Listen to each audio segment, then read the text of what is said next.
Hello! Welcome back to my daily vlogs.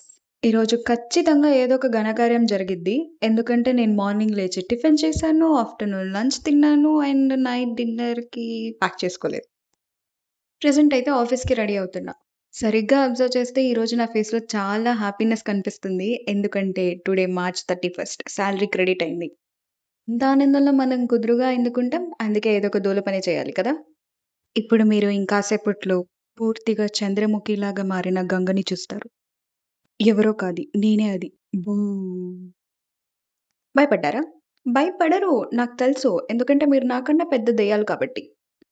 జడ వేసుకునే ముందు చాలా ఆలోచించాననమాట. ఈరోజు డిఫరెంట్‌గా హెయిర్ స్టైల్ వేద్దాము అది ఇది అని. తీరా చూస్తే సింపుల్‌గా పాపిడి తీసేసి అటొక క్లిప్, ఇటొక క్లిప్ పెట్టేసేసి వేసేసుకున్నా.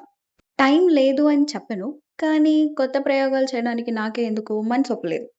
మనసొప్పలేదు అంటే దానర్థం బద్ధకంగా ఉంది. ఇప్పుడంత కష్టపడి ఏవేవో ప్రయోగాలు చేసే కన్నా సింపుల్‌గా వచ్చిన జడేనేసుకోవడం బెటర్ కదా! అని చెప్పి వేసేసుకున్నా. తీరా వేసుకున్నాక చూస్తే బావుంది. బాగున్నాను. ఈ హెయిర్ స్టైల్ నా ఫేస్‌కి సెట్ అయింది. ఫైనల్ టచ్ కుంకుమ లేకపోతే ఎలా చెప్పండి? అందుకే. మరేమో ఇందాక డిన్నర్ ప్యాక్ చేసుకోలేదని చెప్పాను కదా! ఎందుకంటే ఈరోజు పీజీలో బీరకాయ. బీరకాయ నేను తిననని చెప్పను. ఇంట్లో అమ్మ అంటే పాలు పోసి చేసిద్ది కాబట్టి చక్కగా తింటాను. సో, ఈరోజు డిన్నర్ కింద కొన్ని వాల్‌నట్స్ అండ్ బాదం పప్పులు నానబెట్టుకుంటున్నా. ఏంటి ఇదా డిన్నర్ అని చెప్పేసి తిట్టకండి. ఎందుకంటే 12కెళ్ళిన తర్వాత పీజీకి నేనప్పుడు తింటాను. చక్కగా గుడ్డు విత్ చపాతీ.